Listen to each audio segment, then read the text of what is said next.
Hello there, and welcome to the Sleepy Science Channel. Tonight, we'll be exploring the most extreme thing any human being has ever attempted. The moment we leave Earth and travel into space, everything we depend on disappears. There is no air to breathe and no ground to stand on. No weather, no sound, no life. Space does not care if we survive, yet we choose to go anyway. We build rockets that burn hotter than stars and train astronauts to do the impossible. Against all odds, we keep the human body alive in places where biology begins to fail. Space travel is not safe, natural, or easy. It is bold, it is terrifying, and it is the only way forward if we want to see what lies beyond. But what really happens to the human body in a place where biology begins to fail? If you enjoy these quiet journeys, I invite you to like, subscribe, or share a thought below. It helps others find their way here too, one sleepy soul at a time. But for now, all you need to do is relax. Let your mind soften and your breathing slow, and allow yourself to float gently into rest. Let's begin. Our journey begins with the first line of defense, the only thing separating life from the void. Spacesuits are tiny personal spaceships. A spacesuit is much more than clothing. It is a one-person spacecraft built to keep a fragile human alive in a realm where there is no air to breathe, no pressure to hold the body together, and temperatures that can swing hundreds of degrees in minutes. Inside, every layer serves a purpose. The inner lining wicks away sweat. The pressure garment hugs the body to prevent blood from boiling in the vacuum of space. The outer shell protects against razor-sharp dust and tiny meteoroids. The helmet visor contains a thin layer of real gold to reflect harsh sunlight. Oxygen tanks are fitted into the backpack, along with a carbon dioxide removal system, fans, and cooling water that circulates through hidden tubes. A single tear in the fabric could be fatal, so every stitch is inspected again and again. To leave the shelter of a spaceship or space station, an astronaut must trust this portable world completely. It is a tiny bubble of Earth carried into the silence of the infinite night. This protection is deceptively delicate. Astronaut gloves make every task harder. A spacesuit glove is a marvel of engineering, with layers that protect against vacuum, thermal extremes, radiation, and micrometeorite impacts. But those same layers make the fingers stiff and clumsy. Fine motor work like turning bolts or adjusting wires during spacewalks can feel like threading a needle while wearing thick winter mittens. The gloves must also maintain internal pressure, which makes them push back against every movement. Hours of gripping and manipulating tools can leave astronauts with bruised nails, blisters, or even lasting joint pain. Engineers are constantly working to improve flexibility and dexterity, experimenting with new materials and pressure systems. Every gain in comfort and control makes spacewalks safer and more efficient. But the core challenge remains. Space is not built for hands. Every time an astronaut reaches out into the void, the gloves become a reminder of the fragile human body inside. And the visor that protects their eyes. Astronaut suits have real gold in the visors. The helmet visors that protect astronauts during spacewalks are coated with a thin layer of gold, so thin it can barely be seen. Gold is a powerful reflector of infrared radiation, blocking dangerous sunlight that could scorch skin or damage eyes. Unlike many metals, gold does not tarnish or react with oxygen, making it long-lasting even under extreme conditions. The gold layer keeps astronauts cool in the blazing sunlight of space, where temperatures can rise quickly without atmospheric shielding. It also protects them from ultraviolet rays that would be filtered naturally by Earth's atmosphere. The visor includes several layers, each with a purpose. But the gold is the shield that stands between the astronaut and the raw, unfiltered glare of a star. It is a reminder that even the most advanced technology leans on ancient materials.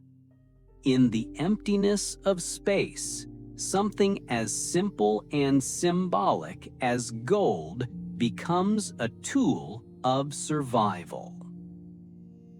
This fragile bubble extends from the suit to the ship itself. Spaceships must carry their own atmosphere. Unlike Earth, where air surrounds us effortlessly, a spacecraft must bring every breath along for the journey. The atmosphere inside a spacecraft is carefully engineered, a balanced mix of nitrogen and oxygen that mimics Earth's air. Carbon dioxide scrubbers constantly remove exhaled gas before it reaches toxic levels. Humidity must be controlled so water does not collect on surfaces and short out electronics. Even temperature and pressure must be tracked carefully because a single leak could cause the air to escape into the vacuum of space. Every system that supports the atmosphere has backups, and even those backups have emergency modes. Astronauts also carry emergency oxygen masks and suits in case of sudden depressurization.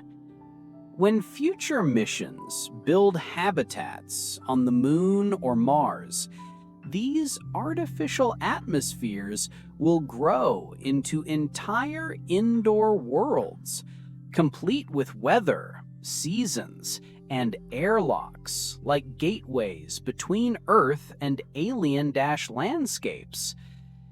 The air within a spacecraft is not a given. It is a fragile gift that we must build, protect, and renew every moment we are far from home. Even breathing in space is a technology problem. On Earth, breathing is effortless, an invisible exchange between body and atmosphere. In space, every breath must be manufactured, filtered, and recycled. Oxygen is delivered in pure form through tanks or generated from electrolysis of water. Carbon dioxide must be scrubbed from the air using chemical filters that trap gas molecules before they build up to toxic levels. Humidity must be controlled to prevent mold, rust, or equipment failure. Every system depends on electricity, material science, and fail-safe design. If even one link in the chain breaks, if a filter clogs or a pump fails, the atmosphere can become dangerous within minutes. Breathing becomes a process, not a reflex. Every inhale is a reminder of how strange life is outside the cradle of Earth, where air is not a gift, but a machine we must build and protect. This artificial world is never quiet. There is no such thing as absolute silence in a spacecraft. Space itself is silent, but the inside of a spacecraft is never quiet. Fans move air through filters. Computers hum. Pumps and valves click and whir. The constant vibration and airflow are necessary for life support, yet they create a soundscape that never fades. Astronauts must sleep, work, and think. Within this ongoing mechanical murmur, over time, the noise can become a kind of background comfort, a reminder that the systems keeping everyone alive are still running. But when an unexpected sound is heard, like a new rattle or tone, it can cause instant alarm. Silence inside a spacecraft is not peaceful. It is terrifying because it may mean something has stopped working. The rhythm of machines becomes a heartbeat for the crew, marking time in a world without wind or birdsong. You can hear the space station creak and moan. To astronauts, the International Space Station is never truly quiet. Air circulates through ducts. Fans hum around the clock, and motors adjust position or pressure. As the station orbits from sunlight into shadow, its metal walls expand and contract, making soft pops, groans, and clicks. The sounds are like those of an old sailing ship, shifting on waves no one can see. Even the vibrations of nearby modules can be felt through the structure, reminding crew members that they are not alone. Earplugs are often used for sleep, and white noise machines can help soften the background sounds.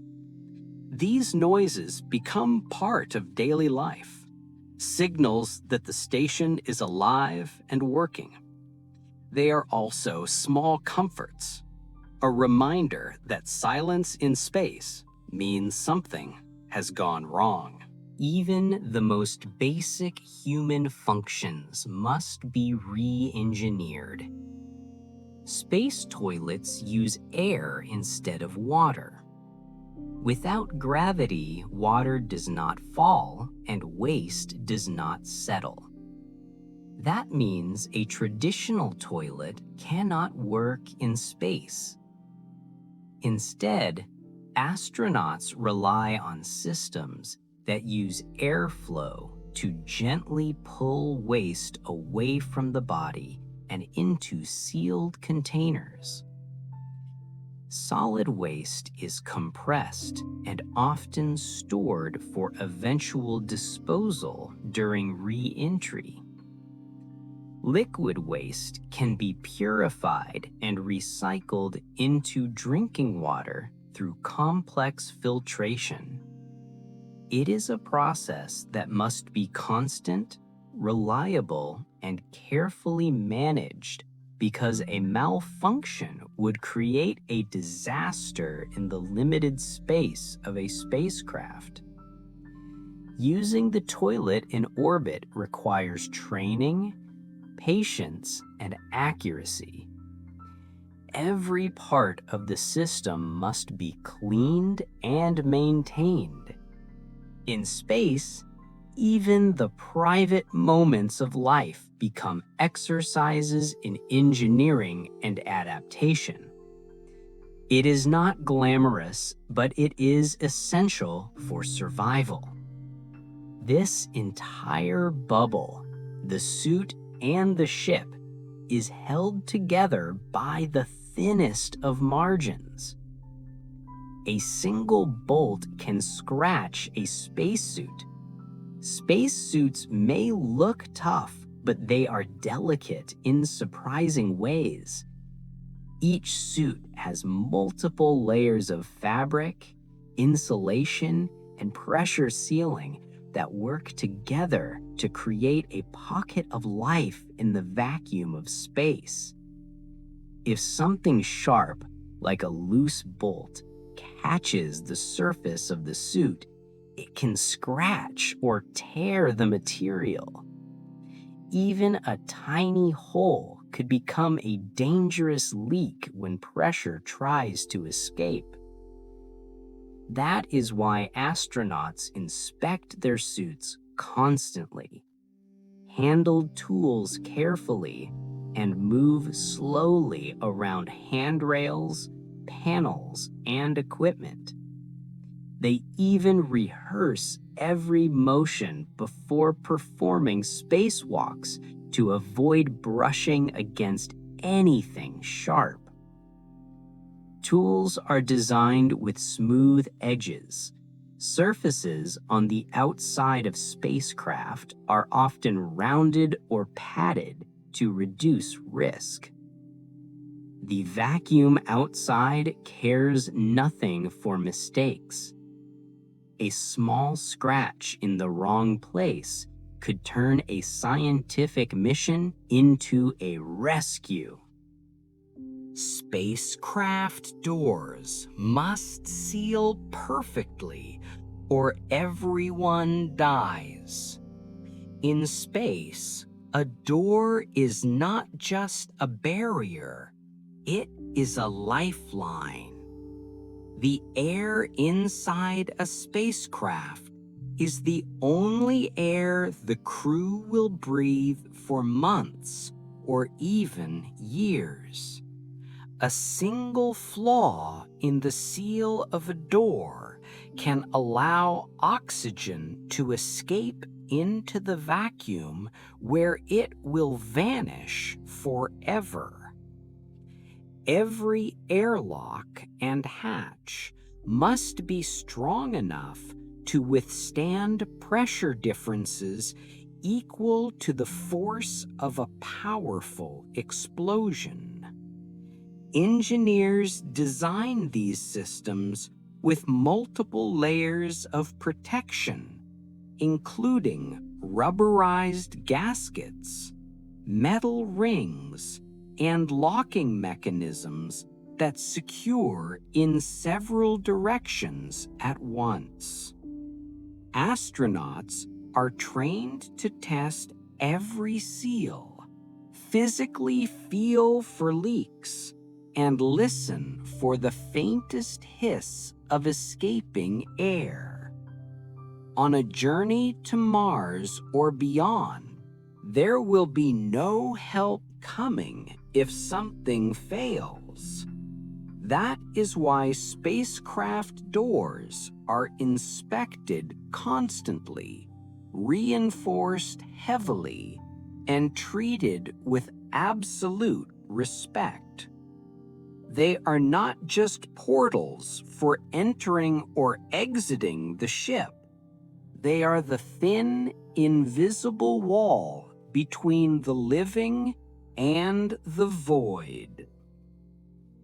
A tiny hole in a spaceship can be catastrophic. Every spacecraft is built like a sealed container, holding back the vacuum of space with layers of metal, insulation, pipes, and wiring. A hole no bigger than a grain of sand can start a leak that drains air rapidly, depressurizing the entire cabin. This is not a dramatic explosion like in movies, but a silent, steady escape that can go unnoticed until alarms detect falling pressure. Micrometeorites or fragments of space debris can punch tiny holes through metal walls, causing a gradual but deadly leak.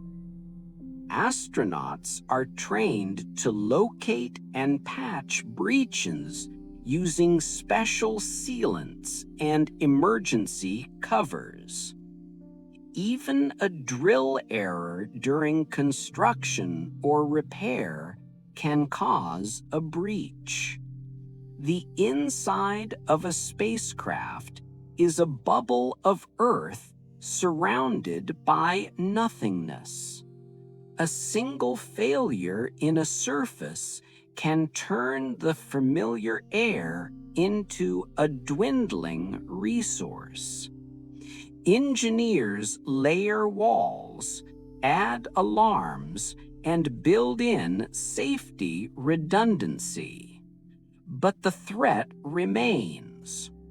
In space, the line between life and vacuum is often thinner than a sheet of paper. But even if the bubble holds, even if the suit and the ship remain perfectly sealed, a new crisis begins. The moment gravity disappears, the human body, evolved over millions of years for Earth, begins to revolt. The first feeling is confusion. Space sickness is like seasickness, but worse. The human balance system is built to interpret gravity, motion, and body position. Remove gravity, and the brain receives strange and conflicting signals. Eyes see a stable environment, but the inner ear senses free fall. This mismatch can cause nausea, vomiting, dizziness, and disorientation. Space sickness strikes many astronauts during their first days in orbit, sometimes making it hard to work, eat, or even sit comfortably. Medical teams prepare for this with medication, careful meal planning, and slow introduction to physical tasks. Eventually, the brain adapts, but the early period can be unpleasant enough to ground missions temporarily. Returning to Earth can trigger a second wave of sickness as the body readjusts to weight and balance. Space sickness is a reminder that even when we leave the planet, we carry a body built for Earth. Then the long, slow decay begins. Your body starts losing bone almost immediately in microgravity. On Earth, bones stay strong because gravity constantly pulls against them. In space, that pull disappears, and the body reduces the minerals it normally sends to strengthen the skeleton. Astronauts can lose close to 1% of bone mass per month in orbit, which is far faster than the most severe cases of osteoporosis on Earth. Weight-bearing bones like the femur and spine weaken first. Calcium that once fortified bone tissue enters the bloodstream, eventually leaving the body through urine. This mineral shift can also strain the kidneys. To counteract the effect, astronauts exercise for hours every day.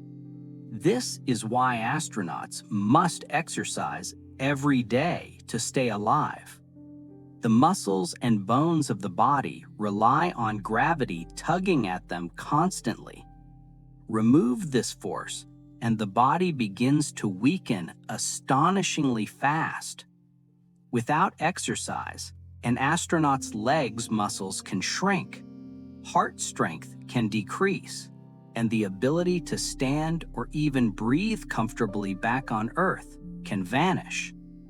To fight this, astronauts engage in daily workouts that last several hours, using machines that create artificial resistance.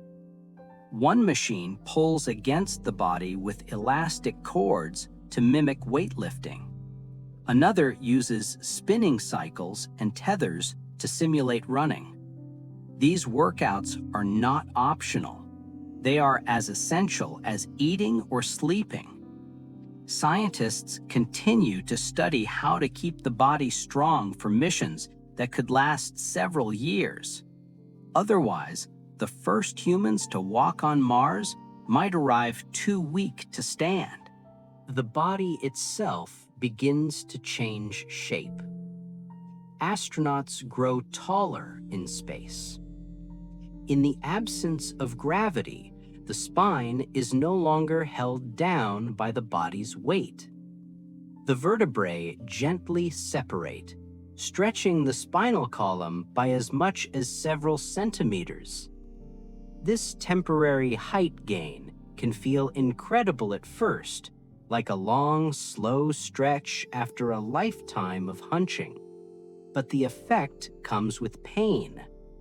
Back muscles must adjust to their new length, and astronauts often experience discomfort or spasms during their first days in orbit.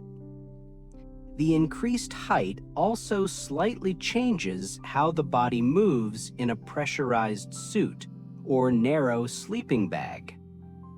Once the astronaut returns to Earth, gravity takes hold again, and the spine gradually compresses back to its original shape. The sudden reversal can also be uncomfortable. Mission doctors study these changes closely because they reveal how space affects the skeleton, cartilage, and connective tissue. Your blood moves differently in space. On Earth, gravity pulls blood into the lower body, and the heart works steadily to pump it back up. In space, blood floats evenly through veins and arteries, accumulating in the chest and head. Faces appear puffy, legs become thinner, blood pressure changes, and the heart does not need to work as hard. Over time, the heart itself can begin to shrink, losing muscle mass that must be rebuilt after landing. Doctors monitor circulation constantly and study how to prevent dangerous clotting or low-pressure fainting when astronauts return to gravity. This shift in blood flow affects everything from vision to temperature regulation. It might seem invisible, but every heartbeat becomes a story of adaptation. Even our senses are altered. Microgravity, changes how we taste food. Food that tastes rich and savory on Earth can seem dull or faint in orbit. The shift is partly physical. Without gravity, fluids pool in the upper body, creating a constant sensation of being slightly congested. This reduces smell and taste sensitivity. At the same time, the brain recalibrates its senses, adjusting to a world where the body feels suspended. To cope, astronauts often crave bold flavors, spicy sauces, tangy fruit drinks, and foods with intense aroma. Classic comfort dishes sometimes taste bland or muted, while unexpected favorites, like shrimp cocktail with extra horseradish, become highly requested. This shift in taste is not just about pleasure. It is connected to appetite, nutrition, and morale. Long missions require food that nourishes both body and spirit. So space menus are carefully tested to work with altered senses. In orbit, even a simple bite carries the science of human adaptation. The simplest human experiences are inverted. Tears do not fall in space. They clump. Crying is different without gravity. Instead of rubbing down the cheeks, tears form floating blobs that cling to the eyes, building up in a stinging pool that can blur vision. Even wiping them away is difficult because a cloth will just spread the moisture into smaller spheres. Tears can drift into the nose or cause irritation if they get trapped beneath a contact lens. The only way to clear them is to blink repeatedly until surface tension breaks and the moisture floats free. Emotional moments, allergies, and even dust from equipment can trigger tears. The strange behavior of liquids in space is one of the first experiments children try to imagine, and astronauts live it every day. The human body evolved for gravity. In space, even the simple act of crying becomes a reminder of how far from home we truly are. We use floating water bubbles to wash in space. Taking a shower in space is impossible because water does not fall. Instead, it forms drifting globes that can float around a room like tiny liquid planets. To stay clean, astronauts squeeze small amounts of water or Naran soap onto their skin and gently wipe with towels. Shower-style devices were tested in early missions, but they sent droplets flying into wires and fans. Even hair washing is a choreography. Water is massaged into the scalp and absorbed back into a cloth or allowed to evaporate into the air filters. Every drop must be reclaimed because water is far too precious to waste. This careful routine is not just about hygiene. It is about comfort, identity, and sanity during long missions. Water behaves like living jelly in space. In zero gravity, water transforms from a flowing liquid into a floating wonder. It forms spheres that drift through the cabin, wobbling and stretching like tiny planets of shimmering glass. A gentle touch can break one into smaller globes, each quivering with surface tension. Water clings to fingers, cheeks, and equipment panels, unless wiped away with great care. Astronauts cannot pour water or even drink from open cups. They sip from sealed pouches so droplets do not escape into machinery. Even washing becomes a careful act of trapping and wiping. This jelly-like behavior appears because gravity no longer pulls the water downward. Surface tension becomes the leading force, turning every drop into a squishy shape that almost seems alive. All of these adaptations are made to survive within the bubble. Outside it, the body fails in seconds. The vacuum of space can boil blood. If a person were exposed to the vacuum of space without protection, the lack of pressure would cause bodily fluids to boil instantly, even at normal body temperature. The skin and blood vessels would hold for a short time, but gases in the bloodstream would expand and oxygen would escape from the lungs. A person would lose consciousness in seconds, not from freezing or suffocation, but from oxygen loss and internal pressure imbalance. Contrary to movies, the body does not explode, but it suffers rapid and irreversible damage. This is why spacesuits are pressurized like small spacecraft, creating an internal environment that mimics Earth conditions. Every layer of the suit protects against radiation, cold, heat, and the deadly vacuum. In space, the greatest threat is not just the cold, it is the absence of anything at all.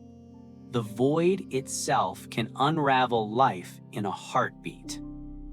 After months of this rebellion, the body is so changed it no longer belongs to Earth. Astronauts relearn to walk after coming home. After months spent in microgravity, the human body forgets how to balance, how to carry weight, and even how to coordinate simple steps. Bones become lighter, muscles shrink, and nerves lose practice sending the right signals. When astronauts return to Earth, they often struggle just to stand. Their legs feel heavy and unsteady. Their blood rushes downward in ways it has not for months, making them dizzy. Doctors and trainers work with each returning astronaut to rebuild strength, coordination, and confidence. Some need harnesses to practice walking safely. Others start with short sessions on treadmills before returning to normal motion. This process can take weeks or months. Relearning to walk is not just physical, it is emotional, a reminder that our bodies are shaped and reshaped by the worlds we inhabit. The body fights to survive the lack of gravity inside the ship, but outside the ship, there are forces that the ship itself can barely withstand. These are the unseen dangers of the environment. The most pervasive threat is invisible. Space radiation can damage DNA. Outside the protective blanket of Earth's magnetic field, the human body is constantly bombarded by cosmic rays, solar particles, and high-energy atoms traveling at incredible speeds. These particles can pass through skin, tissue, and even metal, slicing through the DNA inside cells and leaving behind broken strands or mutations. On Earth, our atmosphere shields us from most of this danger. But in space, astronauts receive radiation doses far above the levels considered safe for long-term health. The damage can lead to increased cancer risk, weakened immune function, and even clouding of the eyes. Engineers are developing better shielding for future spacecraft and habitats, but protecting the human body from invisible particles that arrive from every direction is a complex challenge. Cosmic rays can create light flashes in astronauts' eyes. Some astronauts, while resting in dark spacecraft cabins, have reported seeing flashes of light even with their eyes closed. These phantom sparks are caused by cosmic rays, high-energy particles from distant stars, supernovae, and black holes that travel across the universe at speeds approaching light. When these particles pass through the body, they sometimes strike the retina or optical nerves, triggering flashes or streaks of brightness that seem to appear out of nowhere. The effect can happen at random and makes sleep in space more unusual than on Earth. Scientists study the strange phenomenon to understand how radiation affects the human body and brain. This radiation comes from deep space, but also from our own sun. Solar storms can endanger every mission. The sun does not always shine steadily. Sometimes it erupts with massive bursts of energetic particles called solar storms. These storms can blast through space at incredible speeds, striking spacecraft and planets with dangerous radiation. On Earth, our magnetic field protects us from most of this energy, but astronauts are vulnerable. During a strong solar storm, radiation levels inside a spacecraft could exceed safe limits within hours. Crews must quickly move into shielded areas, often constructed around water tanks or food supplies, which provide extra protection. Electronics are also at risk, since high-energy particles can short-circuit circuits and damage navigation systems.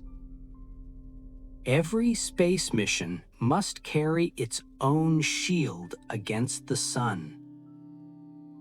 The sun gives Earth light and warmth, but it also sends out high-energy particles and bursts of radiation that can be deadly once you leave the protection of Earth's atmosphere and magnetic field. Spacecraft are designed to keep this danger out, using shields that block, reflect, or absorb solar energy before it reaches the crew. Some of these shields look like shiny panels. Others are made of thick layers of water, metal, or special plastics. On missions to Mars, astronauts may need a storm shelter inside the ship, surrounded by extra radiation shielding where they can stay safe during solar flares. The sun in space is a reminder that Earth protects us in ways we rarely notice. The sun looks completely different when you are outside Earth's atmosphere. From Earth, the sun appears soft and yellow because the planet's atmosphere scatters the most intense light. In space, the sun is a fierce white sphere, blinding and sharp-edged against perfect black. There is no sky to filter its glare, no air to turn sunlight into soft colors at dawn or dusk.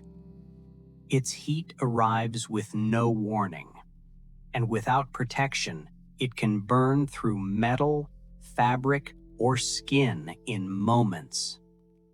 Shadows in space are equally extreme. Pure darkness with no gentle fading at the edges. This environment of extremes affects everything. Spacecraft must withstand temperatures hotter than lava and colder than Antarctica. In sunlight, a spacecraft can heat to temperatures that melt metal. In shadow, it can freeze solid in minutes. There is no air to carry heat away or keep it in. Only the raw emptiness of space, absorbing or reflecting energy. To survive, spacecraft are built with thermal blankets, layered insulation, and radiators that can channel heat away like artificial skin. Even electronics must stay within narrow temperature ranges or they fail. Water must not freeze or boil in its pipes. Even the spacecraft's orbit can determine its temperature as it moves into and out of sunlight dozens of times a day. These swings are violent, but the materials are designed to expand, contract, and endure. Beyond the invisible, there are physical threats moving faster than bullets. Spacecraft must shield against micrometeorites traveling faster than bullets. Space is filled with tiny fragments of rock and metal left over from the birth of planets or broken off in collisions. These micrometeorites are often smaller than a grain of sand, but they can travel tens of thousands of kilometers per hour. At those speeds, even a tiny fragment could punch a hole through metal, glass, or the fabric of a spacesuit. To survive, spacecraft are built with layered armor designed to break up particles before they hit the inner hull. Spacesuits have reinforced plating, and external tanks or modules sometimes double as shields. Engineers track large debris, but micrometeorites are too small to detect.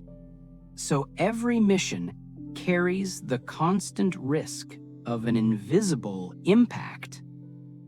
You can see shooting stars inside a spaceship.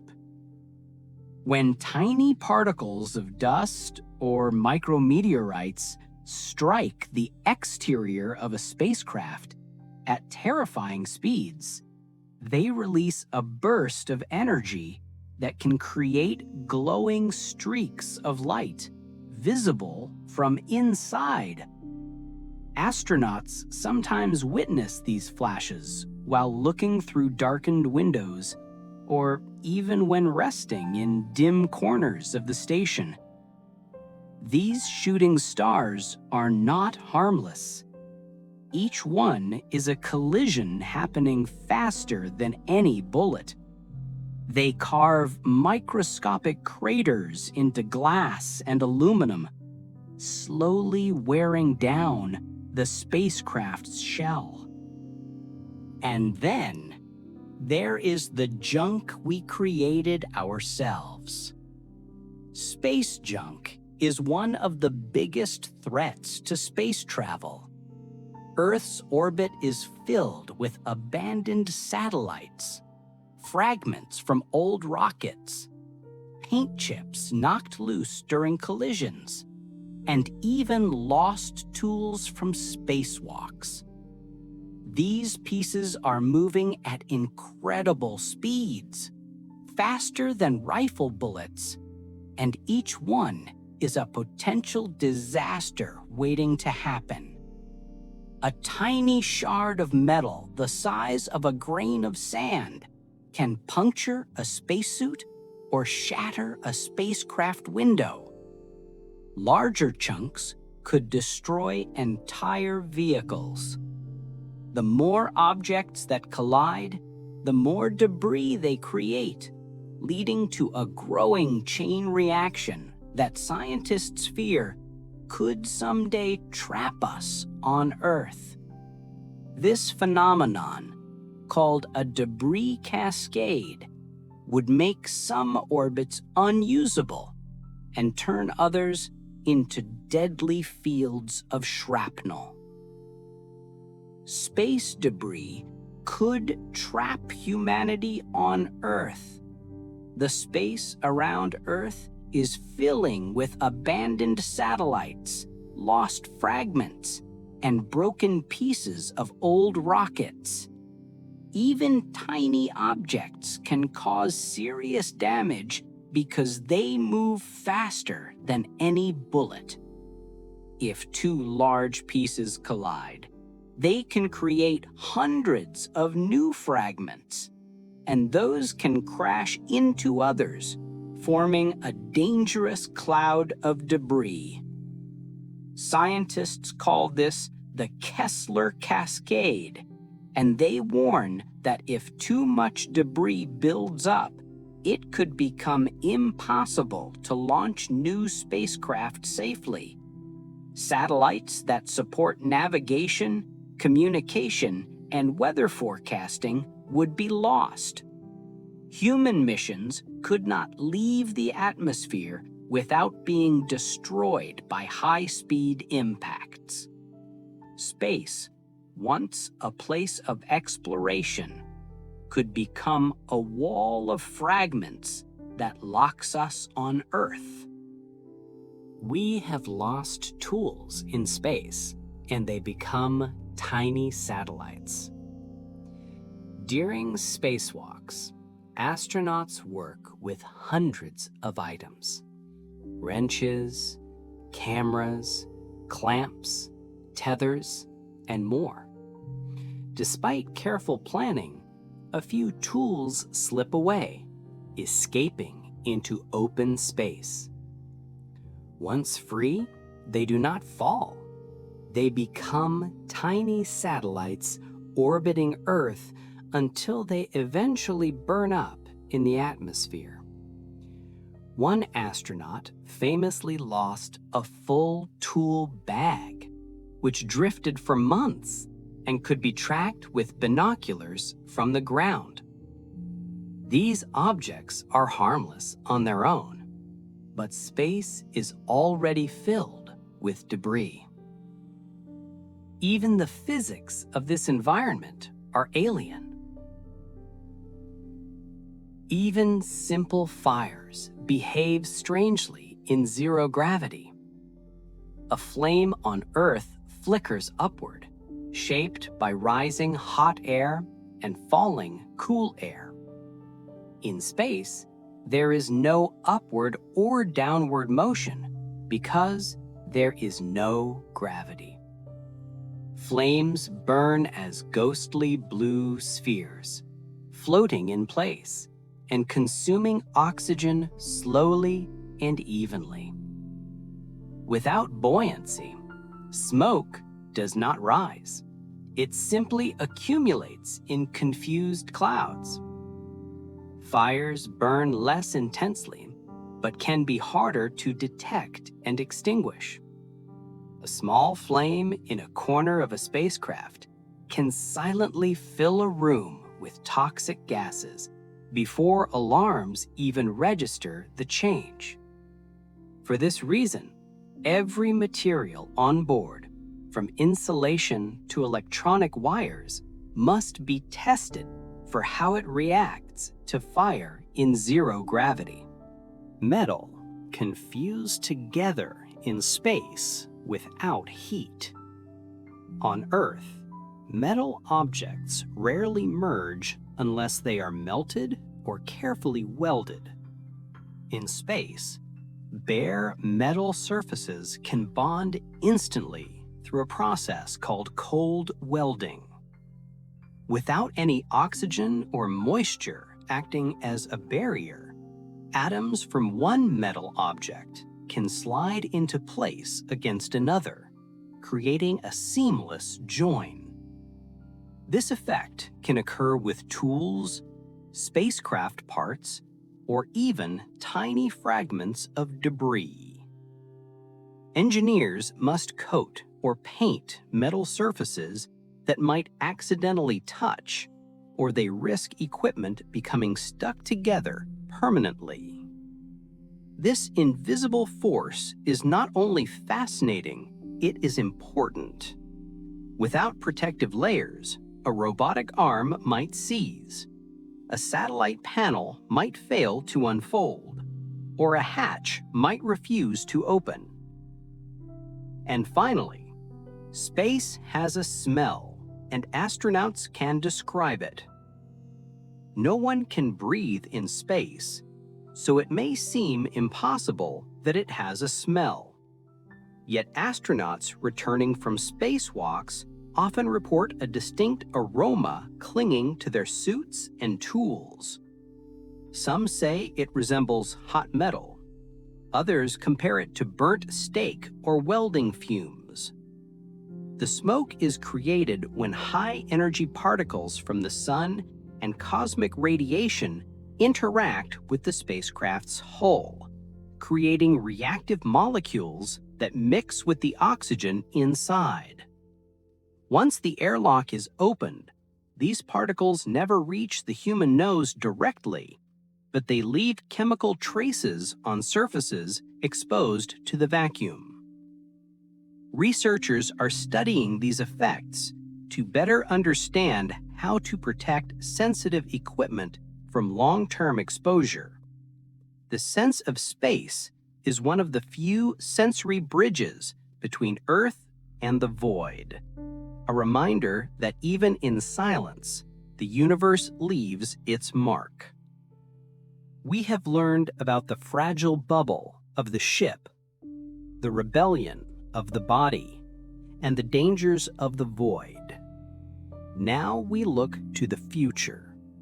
We look to the next world, and we find that all these problems become magnified.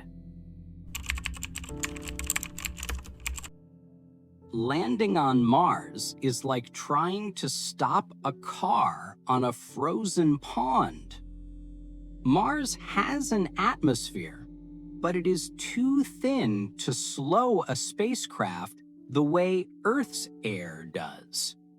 Rockets alone cannot slow the descent enough without using enormous amounts of fuel.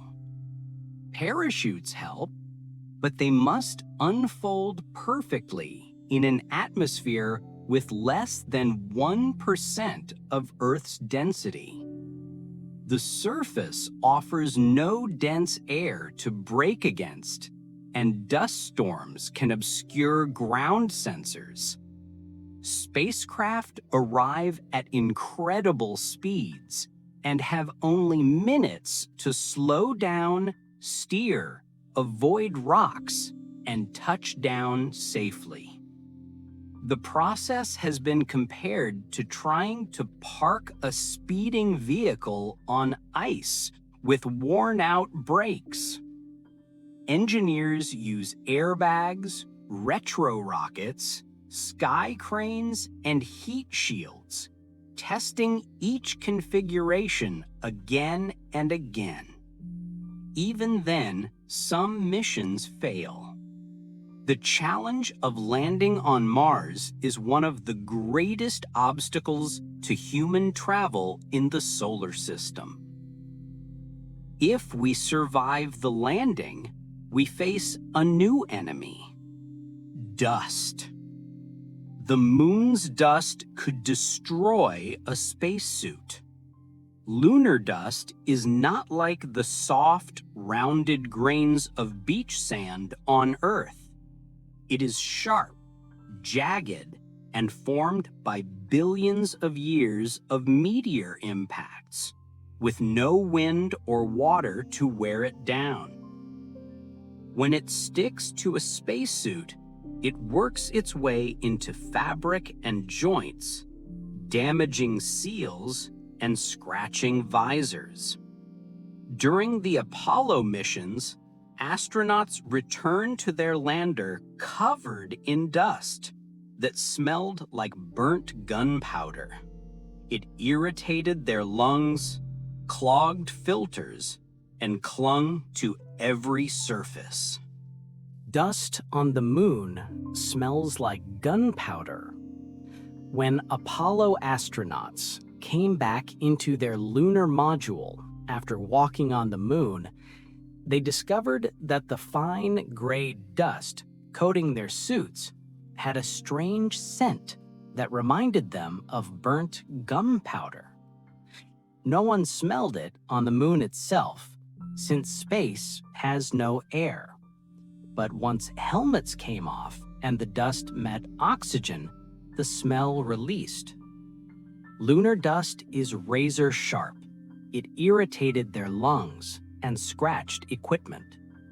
The scent came from tiny chemical reactions between oxygen and elements bound inside the dust, such as iron and silicon. If humans ever return to live on the moon, this dust will be one of the biggest hazards. On Mars, this problem is amplified by weather. Mars has storms that can last for months. Mars is a dry, cold world, but its atmosphere is full of movement. Winds can whip across the planet at speeds high enough to lift fine dust into enormous storms. These storms can start in a single region and slowly spread until they cover the entire planet. During these events, Mars becomes a hazy, muted sphere, with sunlight reduced to a faint glow even at midday. The dust can linger in the air for months, clogging equipment, blocking solar power, and coating every exposed surface. During a global dust storm, the temperature swings and pressure shifts can affect everything from landers to future habitats.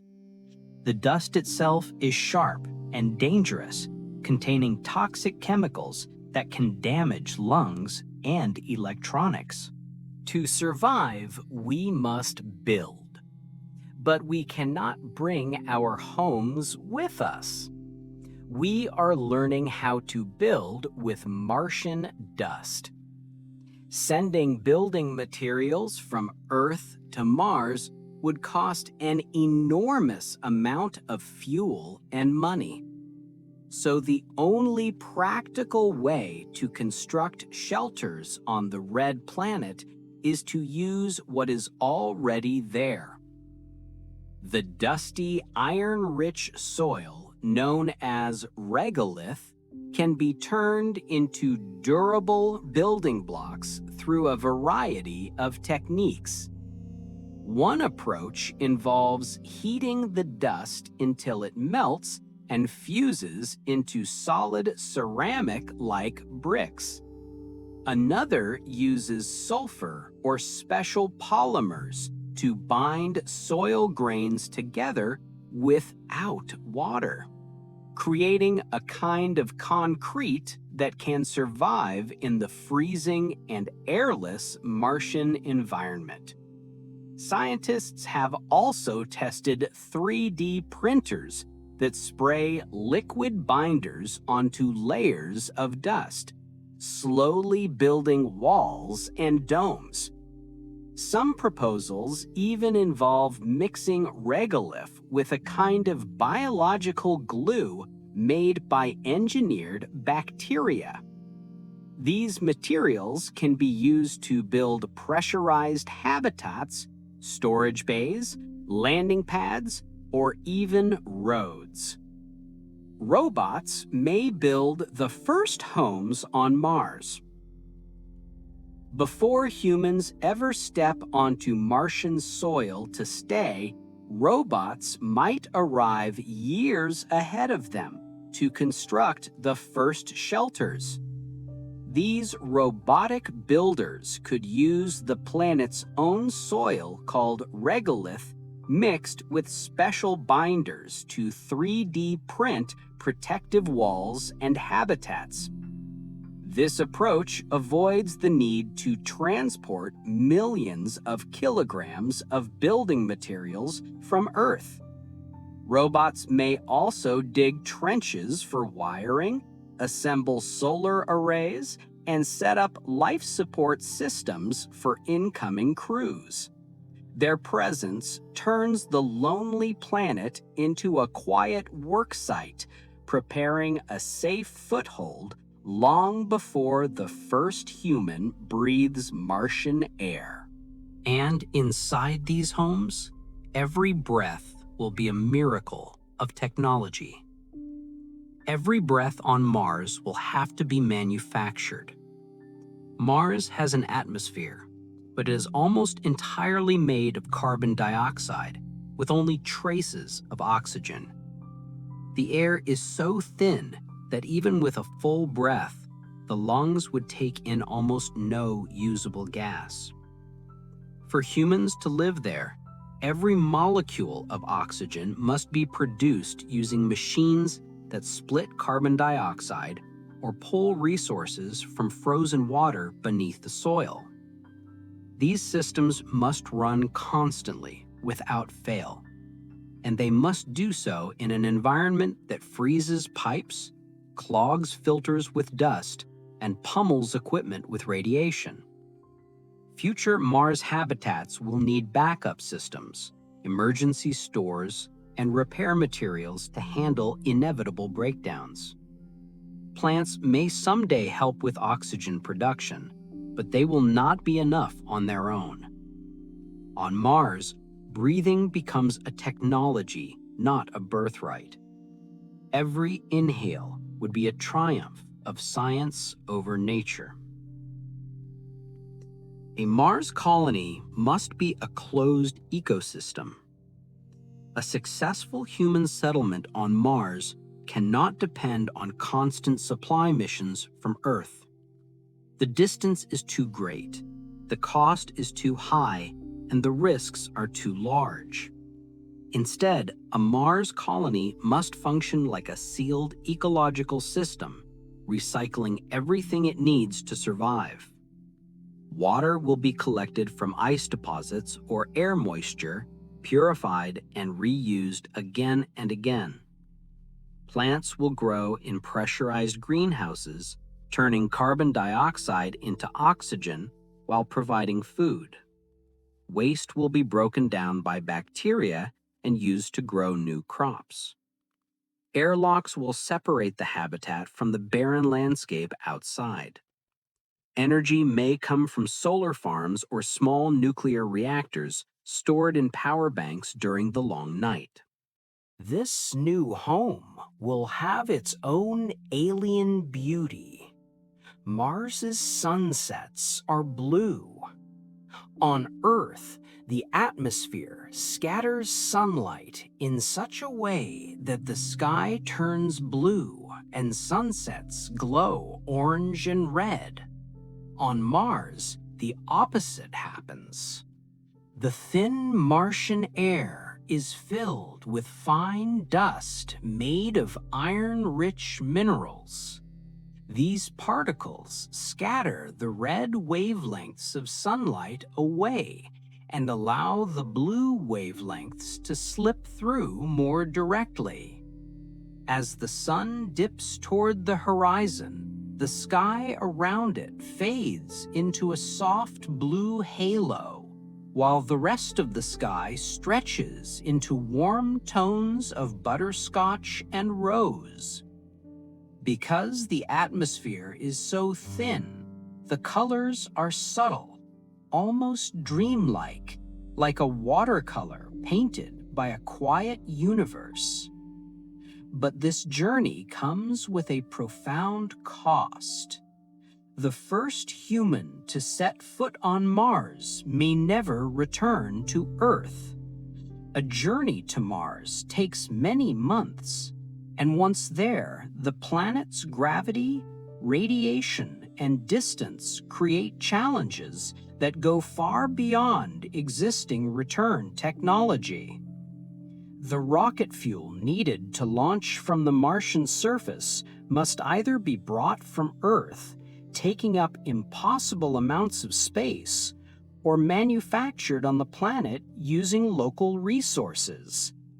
Even then, the journey home would take just as long. Some mission plans suggest that the first explorers may stay permanently, building habitats, growing food, and becoming the first settlers on another world. Returning home after years of low gravity and radiation exposure might be physically devastating. Bones, muscles, and organs could struggle to readapt. The decision to go to Mars might be a one-way choice. This choice will change humanity forever. Future Mars settlers will need new calendars. When humans eventually live on Mars, they will no longer be able to use Earth's calendar to mark time. A day on Mars is longer than a day on Earth by about 40 minutes, and a Martian year is almost twice as long. Seasons are stretched. Sunlight changes differently. Even the length of a shadow at noon follows new rules. To make daily life practical, colonists will need clocks and calendars designed for the rhythms of a different planet. Work shifts, school schedules, planting cycles, and celebrations will all follow Martian sunrises and sunsets, not Earth's. Human bodies may evolve differently on other planets. If humans build colonies on Mars or other worlds and begin raising children there, natural evolution may start working along completely new paths. Lower gravity could change height, posture, and the strength needed to stand or move. Bones might grow longer or lighter. Muscles in the legs and back might weaken over generations. Children raised on Mars might feel heavy and slow if brought back to Earth. Their hearts could pump differently. Their eyes might change sensitivity under new levels of sunlight and radiation. The first baby born on Mars will never be fully Earthling. If humans begin raising children on Mars, the very first child born there will not just be a milestone in science, it will be a turning point in the human story. A baby born in 1/3 of Earth's gravity will develop a heart that pumps differently, a spine that grows differently, and possibly new proportions of muscle and bone. Their body will form under a sky with different light, different pressure, and different chemistry. Their first language may have words for things that do not exist on Earth. Even their immune system may build itself around bacteria found only in colonies, not in forests, oceans, or farms. If this person grows up never setting foot on Earth, they may feel heavier and weaker when they finally visit. They will not be less human, but they will be the beginning of a new branch of human experience, shaped not by Earth's gravity and air, but by the raw and red horizon of another world. We began by exploring the void, the dangers of the suit, the ship, the body, and the environment. But there is one last part of the journey, the part that changes the mind, the part that gives it all meaning. You can see entire continents pass beneath you every 90 minutes.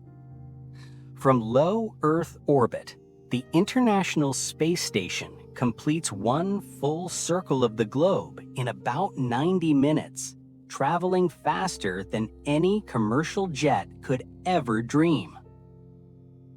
Through its wide windows, astronauts watch oceans, mountains, cities, and cloud systems pass beneath them like a moving map. Sunrises and sunsets come every 45 minutes, painting the atmosphere in thin lines of gold and indigo. Rivers look like silver threads, and at night, lightning flashes across entire storm systems like glowing veins. Borders between countries disappear into landscapes, reminding observers that Earth is one shared sphere, fragile and whole. This view can change a person's sense of place forever. Astronauts often talk about the overview effect, a shift in consciousness that comes from seeing Earth as a single, interconnected home, drifting through space with no dividing lines except the ones we imagine. You can watch Earth's weather systems from space. From orbit, the Earth is a living painting. Storms swirl across oceans like spinning galaxies. Clouds stretch across continents in delicate strands, and lightning flashes through storms in silent bursts of light. Astronauts can see entire hurricanes forming and moving below them, watch rain shadows crawl across deserts, and witness the soft glow of city lights beneath layers of cloud. Weather becomes global, not local, a dance of air and water shaped by sunlight and rotation. This view helps scientists understand how storms grow, how climate shifts, and how oceans and atmosphere exchange heat. It also reminds astronauts of the fragility of the world below. You can watch lightning storms from above. From Earth, we see lightning as streaks across the sky or flashes behind clouds. From space, astronauts can watch entire storms unfold across thousands of miles in silence. Jagged bursts of light erupt in the darkness, branching through clouds like glowing veins. Storms that seem enormous from the ground look delicate from orbit, spreading across cities or oceans as soft pulses of white and blue. Sometimes, lightning strikes upward, reaching towards space in massive jets of energy. These flashes are invisible from Earth, but clear from the International Space Station. You can see the aurora from space. On Earth, the northern and southern lights shimmer in the night sky as curtains of green and red. But from space, astronauts see the aurora from above as glowing rings of light that surround the poles. These waves of color dance across the thin edge of the atmosphere like ripples in a pond. The light comes from charged particles from the sun, colliding with gases in Earth's magnetic shield. Seen from orbit, the aurora looks like a living halo around the planet, shifting, pulsing, and expanding with solar storms. This journey leaves a permanent mark, not just on the astronaut, but on the worlds we visit.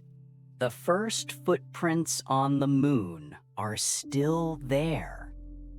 When the Apollo astronauts stepped onto the moon in 1969, they left behind boot prints, tool marks, and even tire tracks from their lunar rover. The moon has no wind, no rain, and almost no geological activity to disturb these impressions. Without erosion, those footprints may last for millions of years. Even meteoroid impacts are rare enough that many marks remain completely untouched. These trails across the dust are like scattered fossils of human exploration, frozen in time. They tell a story of a few brief days when humans visited another world, leaving behind not just scientific instruments and flags, but the traces of footsteps from a world far away. Every mission leaves behind a trail of forgotten artifacts. Across the moon, Mars, and even the empty expanses of space, humanity has left behind a scattered collection of leftovers. On the moon, there are footprints, tools, rover tracks, flags, and even a family portrait left by an Apollo astronaut. On Mars, there are heat shields, parachutes, landers, and the quiet tracks of rovers making their way across ancient soil. In Earth orbit, old satellites drift alongside screws, gloves, paint flakes, and even a lost tool bag. These space relics are the accidental archaeology of exploration. They remind us that every journey changes not only the traveler, but the place they visit. The first human footprint on Mars will change everything. When the first human steps onto the Martian surface, it will not just be a scientific milestone. It will be a moment that redefines what it means to be human. The footprint will symbolize a shift from living on one planet to becoming a multi-planet species. Children born afterward will grow up knowing that humans have walked on two worlds. Art, culture, and identity will expand to include images of two skies and two horizons. The landing will require incredible teamwork, new technology, and decades of preparation. But the emotional impact will go beyond exploration. It will force us to ask questions about responsibility, ownership, and the future of life beyond Earth. And our reach extends even further. The first spaceship to leave the solar system is still sending messages. In 1977, NASA launched Voyager 1, a robotic spacecraft designed to study Jupiter and Saturn. After decades of travel, it crossed the boundary where the sun's influence fades and interstellar space begins. It is now farther from Earth than any human-made object in history. Yet, it is still sending faint radio signals that take more than 20 hours to arrive. These signals carry scientific data about magnetic fields, particles, and cosmic radiation beyond the solar system. They also carry something human, a golden record containing music, greetings, and sounds from Earth meant for any intelligent beings that might someday find it. Voyager 1 has no fuel left to steer, but its journey continues on momentum alone. Long after Earth's civilizations have changed, the spacecraft will still drift among the stars, carrying a tiny reminder that a species once lived on a blue planet and reached for the sky. As we leave our journey through the stars, return to the quiet comfort of home. Take a moment to let the wonder settle into your thoughts. We have drifted through silence, crossed the edge of Earth's sky, and imagined futures built on distant worlds. Out there, beyond the blue air we breathe, is a vastness full of mystery, beauty, and possibility. And though we may live under the pull of Earth's gravity, our imaginations are weightless, forever free to wander. If you enjoyed this peaceful voyage into the unknown, I invite you to like the video, subscribe to the channel, or share a thought in the comments. It helps this little corner of curiosity find new dreamers, seekers, and sleepy travelers. Together, we can keep exploring the universe, one quiet music adventure at a time. But for now, let go. Close your eyes. Feel the soft pull of rest, and let the universe fade into stillness. You are safe. You are warm. You are drifting through the stars. Good night.